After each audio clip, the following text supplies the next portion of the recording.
শুরু কর। এটা রাজবাড়ি, 4 ভাগের 1 ভাগ 3 ভাগ নষ্ট। আর এখানে আগে গরিব দুঃখীদের বিচার হতো। আর এদিকে সুড়ঙ্গের পথ আছে, একটা নারীজ রাজবাড়ি, একটা নঙ্গগড়। চলুন এবার আমরা তোমার দিকে দেখাচ্ছি সুড়ঙ্গের পথ।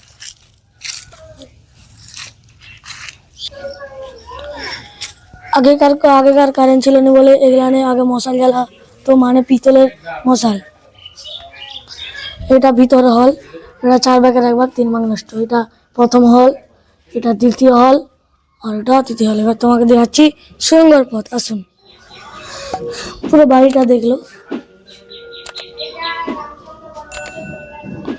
এরা রামচন্দ্র বন্দ্যোপাধ্যায় পরিবারের ফ্যামিলির মন্দির।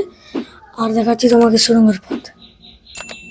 এই যে সুড়ঙ্গের পথ, একটা হবে নারীজ রাজবাড়ি, নঙ্কাগড়, একটা রানীঘাট। আর ওই যে সুড়ঙ্গের পথ।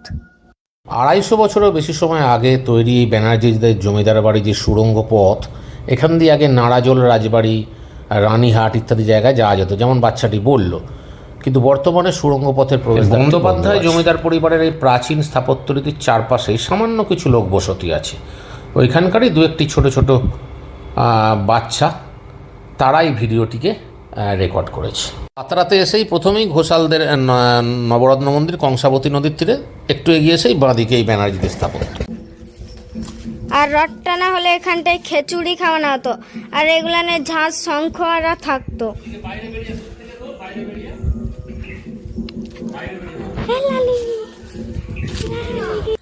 ওরা দেবে না? কি নাম তোর? হুম, তোর নাম কোয়েল। কি খাচ্ছিস ওটা? বাদাম খাচ্ছিস? আচ্ছা আচ্ছা, দিচ্ছি, দাঁড়া দাঁড়া।